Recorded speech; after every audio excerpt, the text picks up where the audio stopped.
আমাৰ কাৰণে এটি ঐতিহাসিক দিন। নবপ্ৰজন্ম হিসাবে আজিৰ যি কাৰ্যসূচী সেইটো আমি খুব এটা ভাল কাৰ্যসূচী বুলি ক'ব বিচাৰিছোঁ, কাৰণ নৱপ্ৰজন্ম হিচাপে আমাৰ এটা দায়িত্ব আছিলে যিসকলে বড়ো সাংস্কৃতিক প্ৰথম মানে নেশ্যনেল পৰ্যায়ত স্থাপন কৰিছিলে, যিসকলে নেশ্যনেল পৰ্যায়ত প্ৰচাৰ কৰিছিলে, সেই ব্যক্তিসকলক আমি কেতিয়াও পাহৰি যাব নোৱাৰোঁ। সেইকাৰণে পলম হৈছে যদিও আজি বিটিআৰ চৰকাৰৰ পৰা Bodo Harimu আফাদ, Bodo radio' artist association আৰু কিছুমান ব্যক্তি লগ লাগি পেলাই আমি বিটিআৰ চৰকাৰৰ দায়িত্ব লৈ 1955 চনৰ পৰা 1968 চনলৈকে যিসকলে 26 জানুৱাৰী আৰু বিভিন্ন সময়ত নেশ্যনেল লেভেলত যিবিলাক প্ৰগ্ৰাম হৈছিলে তাত বড়ো কৃষ্টি, বড়ো বাগুৰুম্বা, বড়ো বিভিন্ন কালচাৰেল প্ৰগ্ৰামবিলাক তাত প্ৰেজেণ্ট কৰিছিলে। আৰু বড়ো সংস্কৃতিটো সমগ্ৰ ভাৰতত পপুলাৰাইজ কৰা, সমগ্ৰ ভাৰতৰ জনগণক বড়ো সংস্কৃতিৰ প্ৰতি এটা ধ্যান ধাৰণা বা জ্ঞান বা যিটো ইনফৰমেশ্যন দিব পাৰিছিলে, সেই মহান ব্যক্তি আমাৰ যিসকল আমাৰ জীয়াই আছে সেইসকলক আৰু লগতে যিসকল স্বৰ্গবাসী হ'ল সেইসকলৰ পৰিয়ালকো আমন্ত্ৰণ কৰি আজি সম্বৰ্ধনা দিয়া হৈছে। এই সম্বৰ্ধনাত আমি তেখেতসকলক এটা ক্ষুদ্ৰ সন্মান হিচাপে 50,000 কৰি টকা দিয়াৰ কাৰণে ঠিক কৰা হৈছে, আৰু লগতে মোমেণ্টো আৰু তেখেতসকলক এটা প্ৰশস্তি পত্ৰ আদি কৰি তেখেতক আমি দিছোঁ।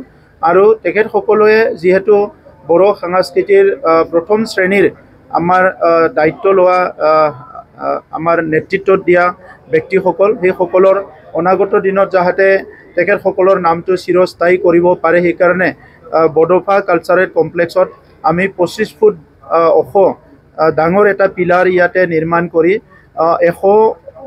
প্ৰায় 70জন যিসকলে সেই সময়ত বিভিন্ন সময়ত অংশগ্ৰহণ কৰিছিলে তেখেতসকলৰ নামবিলাক এই পিলাৰত লিখাৰ কাৰণে ইতিমধ্যে সিদ্ধান্ত লোৱা হৈছে। আৰু তেখেতসকলৰ বিভিন্ন সেই সময়ৰ যিটো চেলেঞ্জেছ, বহুত কষ্ট কৰি তেখেতসকলে ট্ৰেইনত উঠি, বাছত উঠি বিভিন্ন কষ্ট কৰি দিল্লীত অংশগ্ৰহণ কৰিছিলে, আৰু তেখেতসকলৰ জীৱনী আৰু এই গোটেই ইতিহাসটো লিপিবদ্ধ কৰাৰ কাৰণে আমাৰ বিটিআৰ চৰকাৰে দায়িত্ব লৈছে। আৰু সেই সময়ত বিভিন্ন কালচাৰেল কমিটি, প্ৰায় 14টা কালচাৰেল কমিটি অসম আৰু ৱেষ্ট বেংগলৰ তেখেতসকলে গঠন কৰি বড়ো কৃষ্টি, বড়ো সংস্কৃতিটো জীয়াই ৰাখিছিলে। তাত গোৱালপাৰাৰো আছে, বড়োলেণ্ডৰ বিভিন্ন অঞ্চলৰ আছে, বিশেষ কৰি কোকৰাঝাৰ আৰু চিৰাঙৰে আছে। তো এই প্ৰত্যেকটো যিটো কমিটি আছিলে সেই কমিটিটো ৰিভাইভ কৰাৰ কাৰণে আৰু প্ৰত্যেকটা কমিটিকে 5 লাখ কৰি অৰ্থ সাহায্য দি পেলাই সেই কমিটিবিলাক ৰিভাইভ কৰাৰ কাৰণে সাংস্কৃতিক জাগৰণত তেখেতসকলৰ ইতিহাসটো যাতে জীৱিত কৰি ৰাখিব পাৰে, ইয়াৰ কাৰণে সিদ্ধান্ত ইতিমধ্যে আমি বিটিআৰ চৰকাৰে ঘোষণা কৰিছোঁ। নিৰ্বাচনৰ প্ৰস্তুতি সাংগঠনিকভাৱে একদম ক্লিয়াৰ, তাত একো অসুবিধা নাই। সাংগঠনিকভাৱে আজি UPPL দলে আমাৰ কেন্দ্ৰীয় কমিটি, জিলা কমিটি, 40টা ব্লক কমিটি আৰু 445টা প্ৰাইমাৰী কমিটি, 3200টা বুথ কমিটি আমাৰ সম্পূৰ্ণভাৱে আজি সক্ৰিয় কৰি তোলা হৈছে, আৰু তেখেতসকলে অলৰেডি ৰাইজৰ লগত কাম কৰি আছে। গতিকে নিৰ্বাচনটোক লৈ পেলাই আমি ইমান চিন্তিত নহয়। আৰু ভাৰতৰ যিটো গণতন্ত্ৰ, ইয়াত আমি সকলো কওঁ যে এইটো মাদাৰ অফ ডেমক্ৰেচি, ইয়াৰ এটা সৌন্দৰ্য আছে, এইটো যথেষ্ট মেচিউৰ হৈছে।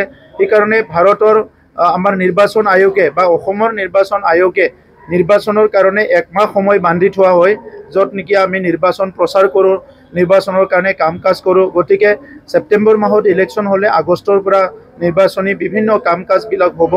এতিয়া আমাৰ চৰকাৰ চলি আছে, বিভিন্ন কাম কাজ আমি কৰি আছোঁ, শিক্ষাৰ দিশতে হওক, সামাজিক দিশতে হওক, বিভিন্ন দিশত আমি কাম কৰি আছোঁ। গতিকে আজিৰ সময়ত UPPLে আমি সামাজিক উন্নয়নৰ কাৰণে আৰু সমাজখন আগুৱাই নিয়াৰ কাৰণে বিভিন্ন কামত আমি ব্যস্ত হৈ আছোঁ। ইয়াৰ কাৰণে পৰৱৰ্তী সময়ত কথা পতা হ'ব। কেন্দ্ৰত চৰকাৰ চলি আছে, ৰাজ্যত চৰকাৰ চলি আছে, গতিকে কাউন্সিলত কি হ'ব, BJPয়ে নিজৰ কথা কৈ আছে। আমিও অহা 7 তাৰিখত জুনত আমাৰ CWC মিটিং হ'ব, তাতে আমাৰ কথাটো আমি আলোচনা কৰিম আৰু আমি স্পষ্ট কৰিম।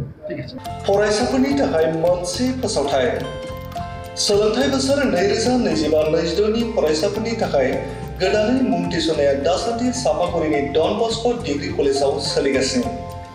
डन बस्क' डिग्री कलेजाव BA अनार्सनि थाखाय बड' इक'नमिक्स, इंलिश इडुकेशननि हिस्ट्रि, पलिटिकेल साइन्स आरो BCom अनार्सनि थाखाय एकाउन्टेन्सि, फाइनान्स, हिउमेन रिसोर्स मेनेजमेन्टनि मुं थिसननाया सोलिगासिनो। बे कलेजाव रोंगौथि गोनां फोरोंगिरिनि फोरोंथाय होनाय फरायसुला फरायसुलिफोरनि थाखाय आलादा आलादा हस्टेलनि खाबुबो दं। लोगोसेनो जानो हाथाव फरायसाफोरनि थाखाय स्कलारशिपनि खाबुबो होनाय जादों। जुदि गोसो गोनां फरायसाफ्रा सापागुरिनि डन बस्क' डिग्री कलेजाव गोदानै मुं थिसनोब्ला नैबे मबाइल नाम्बार 9365551959 नङाब्ला 7086117662 आव थोंजोङै फोनांजाब खालामनो हागोन।